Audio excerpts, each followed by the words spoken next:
บ้านนี้ตามการสอบถามของชาวบ้านนะทุกคนประมาณ90หลังคาเฮือนนะเอ็ดเลยอยู่นี่จักต่อบ่เอ็ดเพลือนั่นน่ะไม่เท่าสารชลิงสารสลิงโอ้สารเองเนาะสารลิงไม่กันหน้าฟาดเข้านี่น่ะแม่นบ่นี่เนาะนี่เนาะเรายังเก็บไว้อยู่นะทุกคน โอ้เรายังเก็บไว้อยู่นะกระเต้งหึงเลยได้ไม่ได้ฟาดนี่นะนี่ฮอด10 ปีแล้วมีจักนี่เก็บไว้นี่กว่าเลยซื้อนั่นเลยนี่ซื้อเงินงามน้องเจ้าเนาะ จะมีเงินยิ้มเพื่อเบิ่งด้วยจังหน่อยยิ้มงามเลยยิ้มงามอาจจะเห็นแควแง่เจ้านะ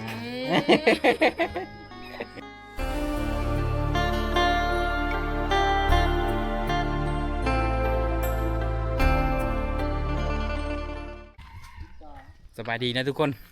คลิปวิดีโอนี้เราก็อยู่ที่บ้านทาโกแคนนะบ้านนี้ก็จึงตั้งอยู่ที่เมืองไส้บัวทองแขงขโมนนะทุกคนกามื้อนี้เราก็จะพาทุกคนมาเลาะส้มบรรยากาศยามแรงอยู่ที่บ้านทาโกแคนซึ่งภาพและบรรยากาศมันเป็นเนาะไปติดตามนะครับส้มเบิ้งบรรยากาศไปน้ำเดียวนะทุกคนเอามานี่เมื่อวานนี้ได้แม่น้ำลำเซ่ได้แต่ว่าเราก็มีหูว่าแม่น้ำผลือนะเขาก็มีจักว่าเป็นแม่น้ำผลือนะเป็นใหญ่เลยแม่น้ำนี่ใส่ดีหาปูหาปลาพอได้กินทุกคนเลยกันไปหากันได้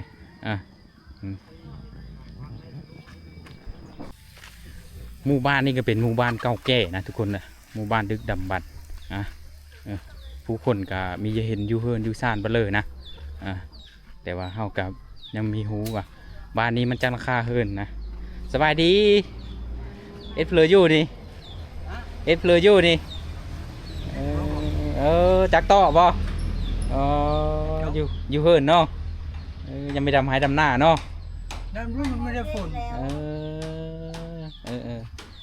ผู้เฒ่าจักต่อเนาะผู้เฒ่าเนาะโอ้ศาสตร์กับศาสตร์เพลนี่นะศาสตร์ทิพเขาจะสารทิพเข้าบ่โตนี่นะอยู่บ้านเฮาก็จะไม่ดำหายดำหน้าเนาะมันหอนเนาะวันนี้เนาะไม่เท่าเอ็ดเพลินน่ะไม่เท่าสารชลิงสารสลิงโอ้สารเองเนาะสารลิงเอาไฟนี่มาสารเนาะมันทนอยู่บ่ไฟนี่นะทนอยู่เนาะมันแล้วมือนึงแล้วบ่10 มือก็มีแล้ว10 มือปุ่นเนาะเอ็ดกว้างจำเลยนี่นะเยอะกว้างแล้วโซนไหนโซ่หนึ่งบ่ประมาณโซ่หนึ่งเนาะหลังจากกันสารแล้วก็เอาหอบมาเชื่เอาหอบกับหอบวายเป็นบ่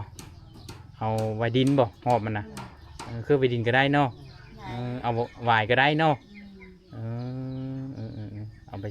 ซ่อนลูกกบลูกเขียดเนาะซ่อนปูซ่อนป่าเนาะมีได้สารขายน้ำบ่สารขายน้ำพร้อมขายนะขายอันนึงเท่าเลยนะอันละเศษถือว่ากับพอได้ซื้อมาคิดเป็นโน่เนาะนี่แหละเวผู้เฒ่าทุกคนเอ้ยนี่แหละ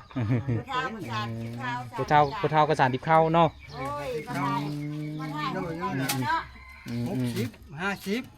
หน่วยนึงนะคอยใหญ่ไหนเอาไม้เพื่อเลือดสารผู้เฒ่าไม่ไหลปลาตัวหายากได้นมมาไหลเนาะกันเขาไม่ไหลนั่นแล้วมือนี่เขาเอสโซนมั่นโซนนั้นมันจะมืดเลยเนาะกินนอกมันก็แซ่บบัดนี้สารอยู่แต่หน้าคุณบอกเอามาแต่หน้าคุณบอกแสดงว่าปองเงาเลยเนาะมันไม่ได้ปองเลยเนาะนี่เงาคนไหนทุกคนเลยไม่พลาดไม่พุ่งไม่ห้ามไม่ไหลมันไม่ไหลมันทนกว่าเนาะไม่ใช่เขาเอาตีนมันไม่เคไปตีนมันตีนมันสบายดีเฮ็ดไปเลยนะนี่นะทุกคนเพื่อนสารลานแปลนเขาเนาะอยู่ติดเหลียวเลยได้แก่นญาติพี่น้องมาเลยได้ทุกคนเลยอยู่ติดเดียวเลย นี่ทางนี้ก็โอ้บ้านนี้หมู่บ้านนี้อันน่ะเดินบริเวณเฮิรนจะติดเดียวนะทุกคนนะนี่อันนี้ก็เป็นเล้าเข้านะทุกคนนะเป็นเล้าเข้าเขา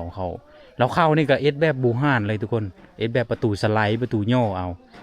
ไม่ได้ใส่อันบานพับนะ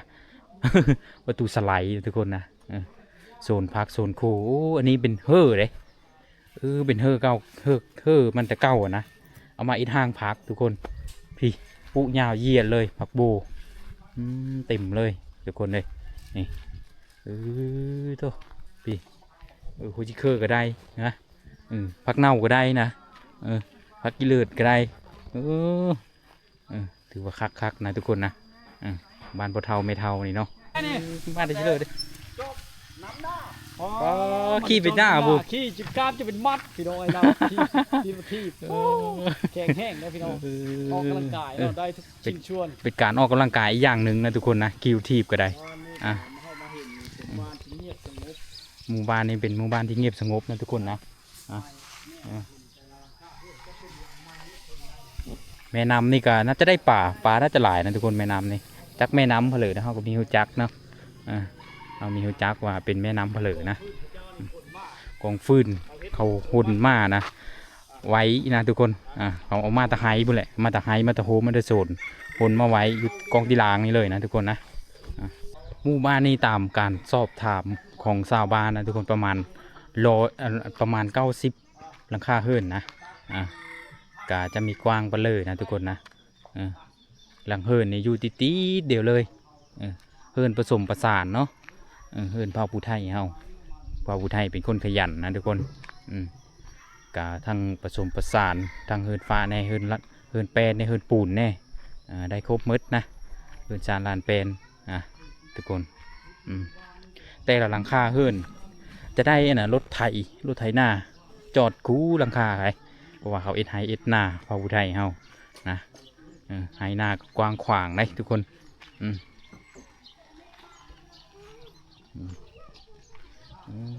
บรรยากาศเส้นทางในเลาะไปตามหมู่บ้านเลยได้ทุกคนเลยเส้นทางในผ้าใจกลางหมู่บ้านไปเลยทงหน้านี่ก็น่าจะอ้อหมู่บ้านนะทุกคนทงหน้าบ้านนี่นะนี่เป็นเราเข้านะอันนี้น่าจะปะเลยเราเข้าตัวนี้เย่เริ่มเย่เลยทุกคนนะเคาะหมูเขาหมูนี้น่าจะขายไปแล้วมีเห็นหมูซ้ำจากไปเฉลยอันนี้เป็นโฮซีเก้าสมัยแต่เก้าไม่ได้ไฟฟ้านะไซส์โฮซีตัวนี้แหละทุกคนพอได้สีเข้านะติดจักเซอร์นะกับไซส์น้ำมันเนาะทุกคนเนาะทรงสมัยที่ไม่ได้ไฟฟ้านะมาทางนี้ก็เป็นโซนเป็นโซนเขาปลูกไว้กินนะทุกคนอันนี้น่าจะเป็นซาลี่นะโอ้โซนซาลี่เต็มหมดเลยนะจังน้อยก็ได้กินมะอะไรทุกคนเลยมีเหิงดอกนี่บริเวณคือห้องน้ำเขามักศูนย์จะได้ทุกคนปลูกผักปลูกหญ้าเซอร์นะมื้อนี้มากบรรยากาศก็ยังเงียบสงบแน่ ชาวบ้านเขาไปให้ไปหน้าทุกคนเลยเพราะว่าหมู่บ้านนี้ก็เป็นหมู่บ้านที่กว้างขวางแล้วก็เอ็นไฮเอ็นหน้านำแล้วก็ปลูกเม่นต้นปลูกอันนั้นนำนะปลูกเขานำทุกคนเลยหมู่บ้านนี้ก็ยังมีเห็นอยู่เลยทุกคนฝาไม่เฮฝาไม่ชอดนะเฮือนผสมประสานทุกคนทั้งเฮือนฝาไม่เฮแน่เฮือนแป้นแน่เฮือนดินแน่ทุกคนนะเป็นแบบผสมประสานนะทุกคนเฮือนแถวนี้ก็ได้บางหลังก็ยังทรงเดิมบางหลังก็ตั้งโหมดแบบใหม่นะนี่ก็เป็นบ้านที่ใหญ่แล้วก็กว้างขวางนะทุกคนจะมีแม่น้ำอยู่ติดคือบ้านเลยนะทุกคนนะนี้ก็จะเป็นข้างทางก็จะมีเฮือนบริเวณสองข้างทางแล้วก็โบกกับแม่น้ำทางนี้เป็นแม่น้ำนะทุกคนเป็นแม่น้ำไหลผ่านบ้านเลยได้ถือว่าก็ใช้สะดวกสบายทุกคนเพราะว่ามันมีไฟฟ้าแล้วเอาโป้มลงไปจุ่มลงเลยครับโอ้ยใช้ได้สบายทุกคนเลย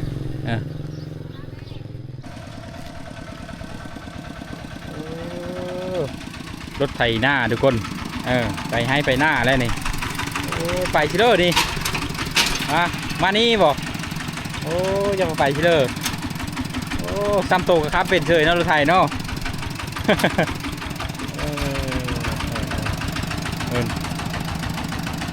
โอ้เด็กน้อยชนบทนี่เก่งนะทุกคนนะขับรถไถก็เป็นนะนี่บรรยากาศอันนี้เป็นเฮิร์นน้องทรายเรานะโอ้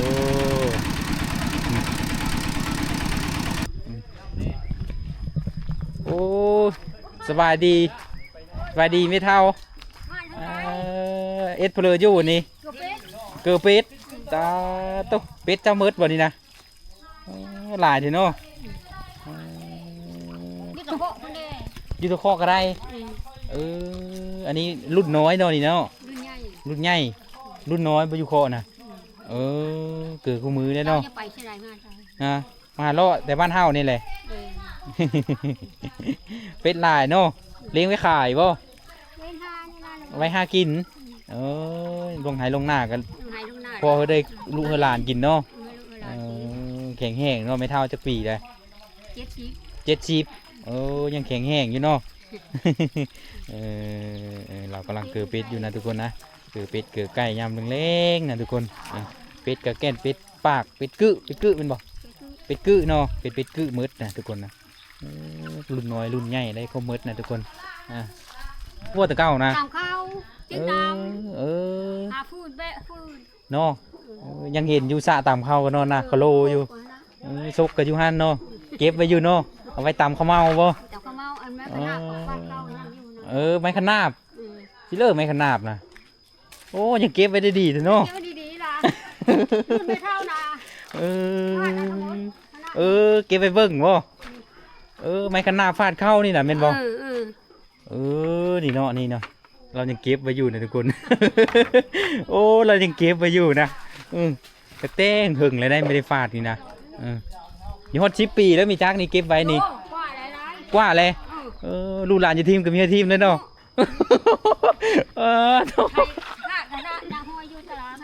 ขาดขาดไทยก็ได้เจ้านะ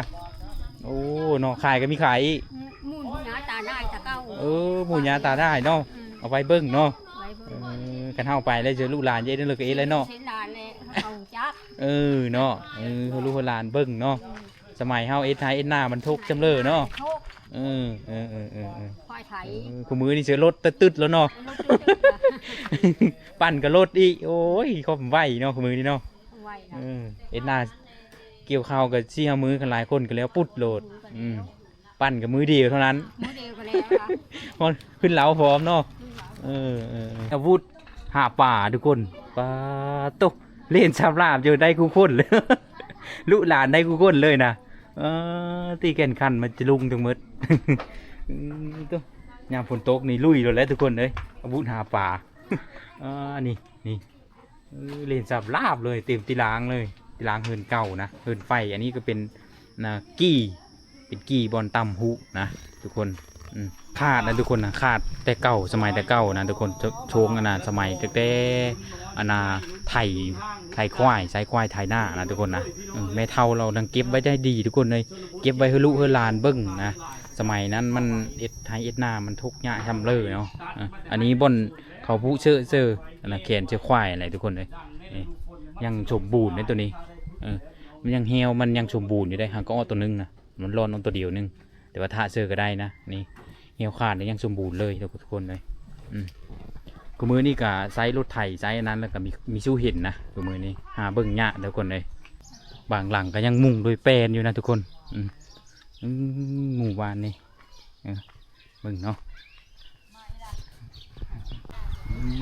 ย่าอยู่เลยบ่เฮิร์นเลยเนี่ยย่าอยู่ละจังหวะกระมังเลยเนาะพอดีเป็นบ่อนนั้นดินเย็นเนาะอยู่นี่เนาะเย็นได้เนาะมุงแปลน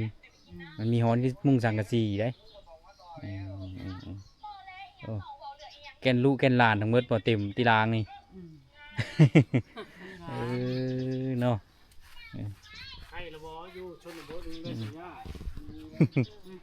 ส่วนกล้วยนะ สวนกล้วยสวนนอข่าทุกคนเต็มหมดนะต้นอข่าก็ได้ เขาปลูกเสือเนาะต้นกล้วยโหนะไม่ได้คักไปเลยได้งูดองเฮาไปก็ได้เลยกกกล้วยต้นกล้วยนะบักงามๆทุกคนเป็นหมาบักอันน่ะตึงๆนะหมู่บ้านนี่ก็จะเรียบง่ายใช้ชีวิตแบบเรียบง่ายทุกคนเลยยามไฮก็เอ็ดไฮยามหน้าก็เอ็ดหน้าตกหน้าแรงก็ปุไปก้นมันนะก้นมันพอได้อันน่ะมาขายพอได้ซื้อมาเค็ดปิ้งโน่นะทุกคนหมู่บ้านนี้ก็ได้จะไปที่เลยแล้วนะฮะ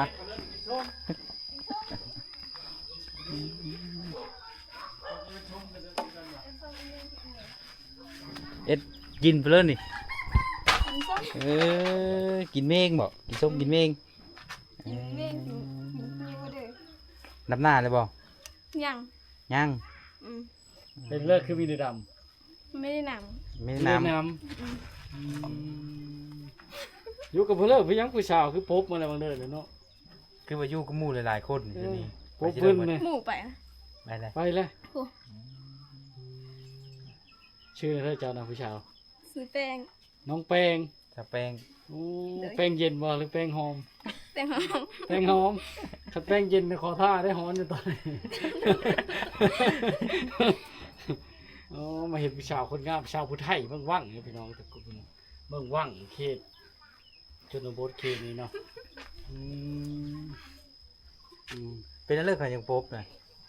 ฮะอายบ่ ถึงอาย อายไปเลย อายได้เหรออายกล้องได้เหรอ ลงว่าวคือไม่เห็นอาย บ่ไม่ได้ไปทั้งเลิกพ่อมันนี่นะเอาผู้สาว มาดินนุ่งเขา มาดินน้ำข้าว มี เอา เม่นเฮือเจ้าบ่ เมียนเฮ็ดเจ้าบ่เนี่ย เขาอยู่บ้านปากกระสาบ โอ้ยเจ้าอยู่ปากกระซ่า ไปทั้งเลิกบนปากกระชากกำลังสิไปพอดีเลย ไปมือบ้านเจ้าไป นี่เหรอบ้านค่อย ว่าสิไปพุ่นแล้วนี่น่ะ อายว่าจะไปบ้านเจ้าบ่ได้มื้อนี้นะ ไปทั้งบ้านจังทุ่งเตอทุ่งหนึ่งพุ่น จังไรกับมือมาดินนุ่งเขากินส้ม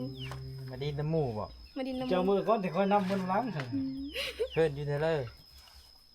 อยู่บ้านปากกระซ่านะ เพื่อน แถวทางโค้งบ่เทเลอร์ ในบ้านเพื่อนแหละ ในบ้านที่แยกคุณบ่อ่า เท่าไหร่ เอาหน้าอีกมาดินไก่เนาะเจ้ากันเนาะ คันไปตามหาว่าเฮ็ดชาวแป้งอยู่เชื่อแล้วฮู้หรือบ่นะแป้งหอมแล้วฮู้แล้วเนาะคันไปตามอยู่หานอยู่นะเขาบ้าง อยู่บ้านเจ้าก็ยังไม่ดำบ่นานนะ ไม่ได้ดำทุกคนเลยไม่ได้น แล้วเบิ่งคือว่าเป็นจะได้น ำมันไม่ได้ แต่ก็สดำก้อนเขามันไม่ได้ ช่วงนี้บ่ได้เข้าเฮ็ดแล้วเนาะพักกันแล้วเนี่ย พักเลย เฮ็ดในห้องเด้อเลยน้องสาว ห้องมาสอง น้องมาชองกำลังชอดสาวเนาะ ำจะปีแล้ว 14 14 ปี สาวขึ้นใหม่เนาะ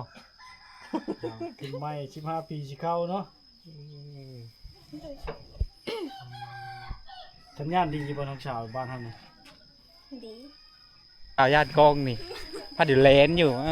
ที่เป็นเลิกเป็นสาวบ้านนี้เป็นอันนี้บอกฮะซื้อนั่นเลยนี่ ซื้อเงิน เงินงามน้องเจ้าเนาะ อยู่บ้านนี่บอก แม่น ชิได้เฮินนะ อยู่ฝากผม อยู่ฟ้าผู้ แม่น สาวเงินคนงาม อันนี้อยู่บ้านนี่บ่เนี่ย มาทาก็แค่ เอาว่าอยู่บ้านทักแค่นี้เจ้าอะ แม่น นี่คือพลังเจ้าเนาะ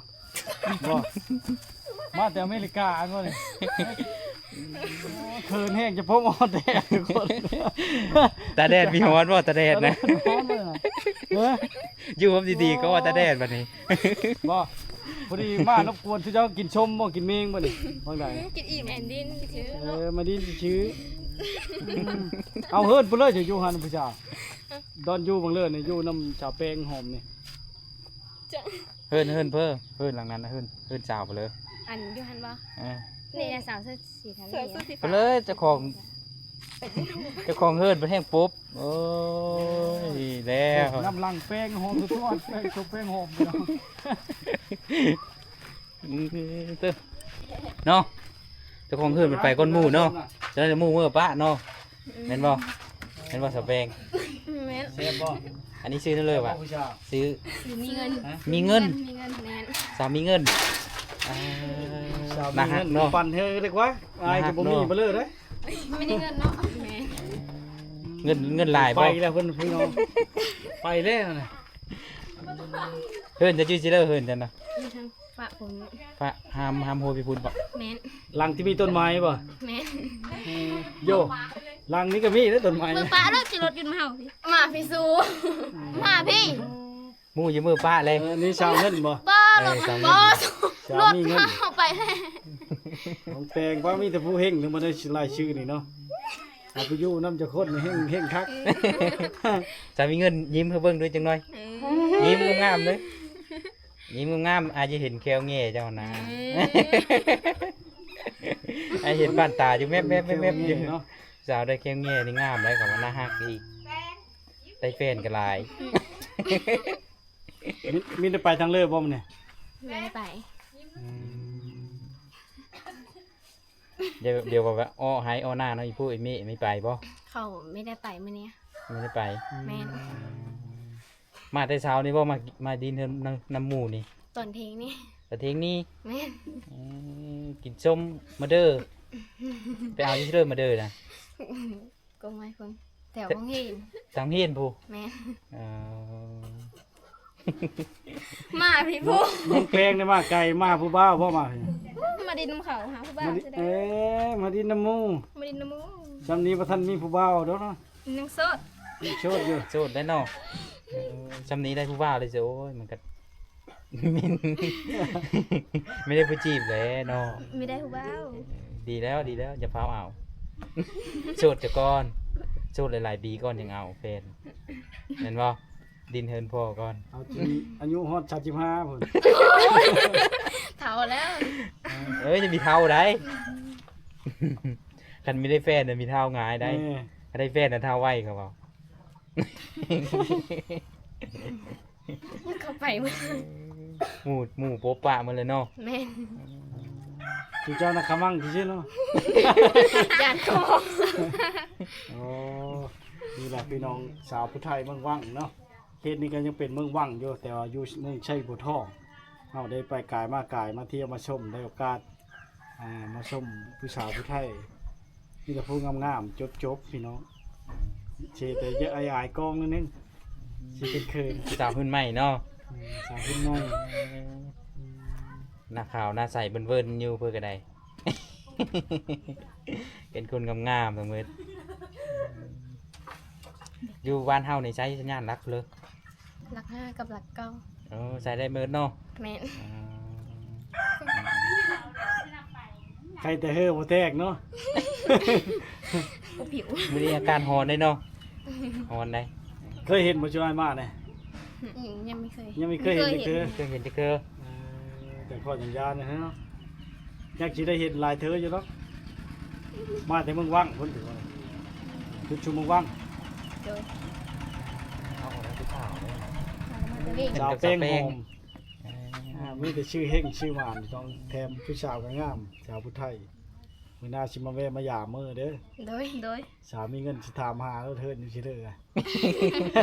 อย่าโป๊ปีเดอร์มาบานานเด้อ ครบอีเด้อ ไปหาเทินอย่าว่าได้เฮากงโซมนะ รีบเข้าชมหนูได้แล้วนำมีได้แล้ว ก็เจอเด้อ ใจ บายบายนะทุกคนกาสำหรับคลิปวิดีโอที่บ้านทากกแคนนะกาบรรยากาศก็ถือว่างามทุกคนเลยแต่ว่ามื้อนี้เฮาจะไม่ได้อยู่เบิ่งจนค่ำจนมืดทุกคนนะเฮาจะไปทางใหม่แน่เฮาจะไปทางอื่นแน่กาสำหรับคลิปวิดีโอนี้เฮาจะได้ปิดเพลงซ้ำนี้นะทุกคนเดี๋ยวพบพอกันใหม่ในคลิปวิดีโอหน้าเนาะ